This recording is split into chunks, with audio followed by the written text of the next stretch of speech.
Pada musim panas tahun 1968 di Scotswood, Inggris, warga digemparkan dengan penemuan jasad seorang bocah lelaki berusia 4 tahun yang bernama Martin Brown.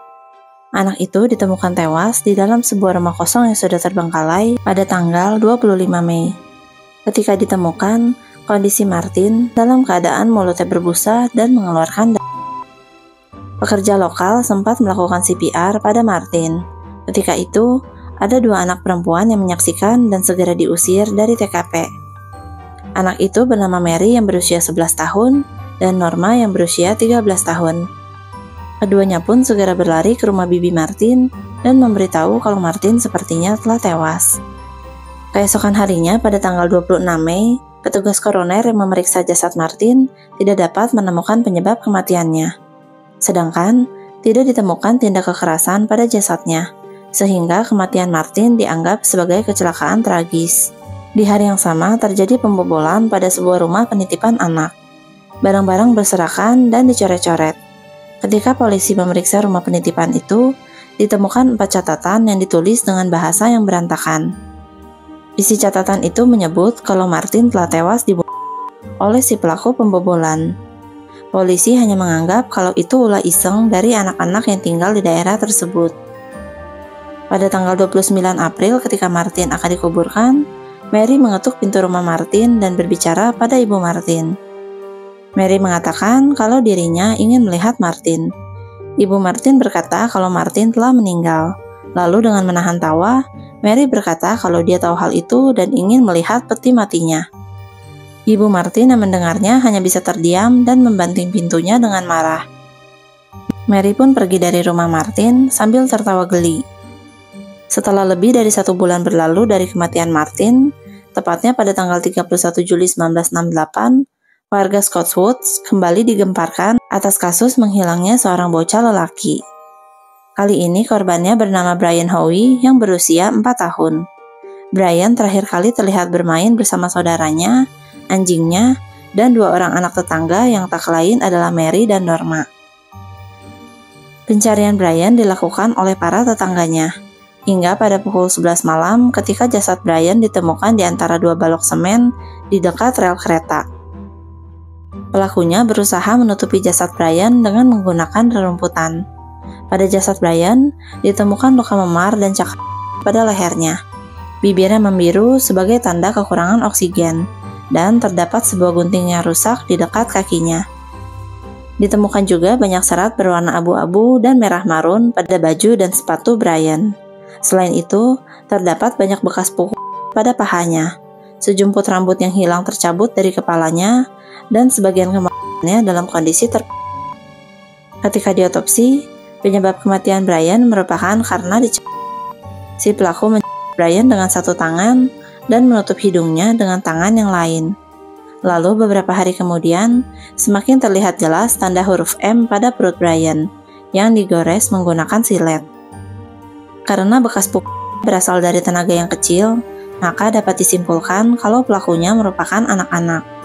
Sebanyak ratusan anak di daerah itu ditanyakan oleh polisi, termasuk Mary dan Norma yang menjadi orang terakhir yang dilihat bersama dengan Brian.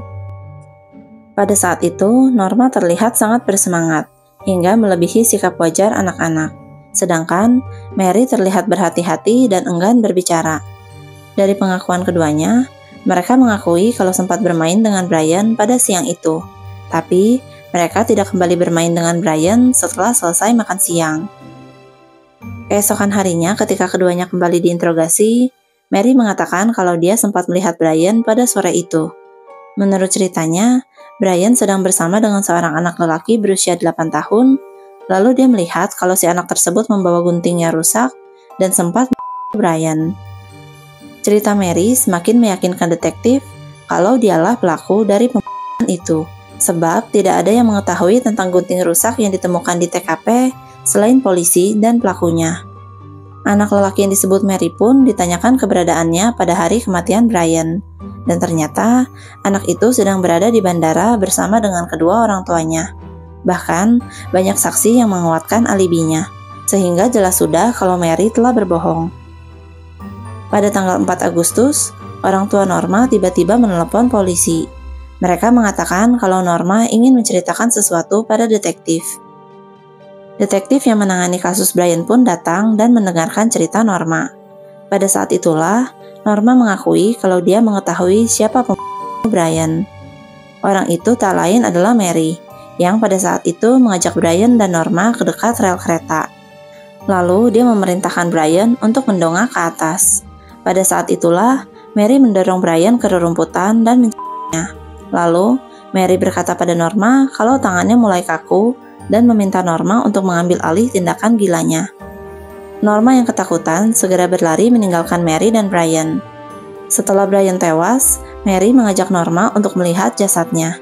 Mary juga memperlihatkan huruf M yang dia goreskan di perut Brian menggunakan silet. Cerita Norma sesuai dengan hasil pemeriksaan pada jasad Brian. Lalu ketika serat yang ditemukan pada pakaian Brian diperiksa, hasilnya cocok dengan baju wol berwarna abu milik Mary. Sedangkan serat yang berwarna marun sesuai dengan celana marun milik Norma. Ketika Mary dikonfrontasi mengenai cerita dari Norma, Mary balik menuduh Norma kalau dialah pelakunya. Mary berkata pada detektif kalau Norma telah berbohong untuk menjebak dirinya. Pada hari pemakaman Brian di tanggal 7 Agustus, detektif yang berjaga terus mengawasi Mary dengan ketat. Ketika peti mati Brian diangkat keluar dari rumahnya, Mary terus-menerus tertawa sambil menggosokkan tangannya. Pada saat itulah, detektif menyadari kalau Mary harus segera ditangkap, sebab jika tidak, dia akan kembali melakukan hal yang sama. Pada malam harinya, Mary dan Norma segera ditangkap atas kasus pembunuhan Brian.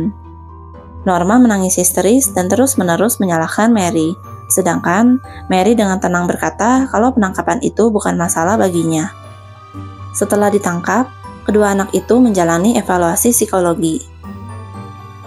Hasilnya diketahui kalau Norma memiliki keterbelakangan mental dan cenderung tunduk pada orang lain.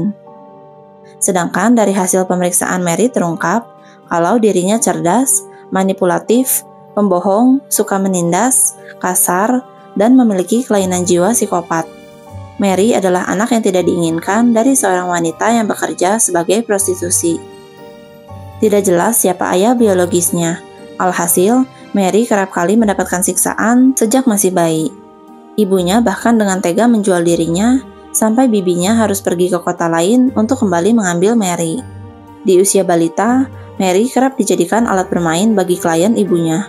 Bahkan, ibunya akan menutup mata Mary dan mengenanya, lalu memaksanya untuk melakukan oral pada kliennya. Diyakini kalau masa kecil yang penuh dengan siksaan dari ibunya menjadi pemicu kelainan jiwanya. Dari kasus Brian juga terungkap kalau Mary adalah pelaku pembunuhan Martin dan melakukan pembobolan rumah penitipan anak bersama dengan Norma. Mary jugalah yang menulis catatan kalau dirinya telah menghabisi nyawa Martin. Hal ini semakin menguatkan cerita Norma atas apa yang telah Mary lakukan pada Brian. Atas dasar inilah Norma dibebaskan dari segala tuduhan, sedangkan Mary menghadapi tuntutan hukum yang mengharuskan dirinya untuk menjalani hukum penjara selama lebih dari 11 tahun. Dia pun dibebaskan pada tahun 1980 dan diberikan identitas baru. Mary lalu melahirkan putri satu-satunya pada tahun 1984. Identitasnya sempat diketahui oleh para reporter ketika usia putrinya menginjak 14 tahun. Sehingga Mary dan putrinya harus dipindahkan ke kota lain dan diberikan identitas baru. Pada tahun 2009, Mary diketahui memiliki seorang cucu perempuan. Subscribe akun YouTube aku untuk dengerin cerita lainnya, biar aku yang bacain dan kamu yang dengerin.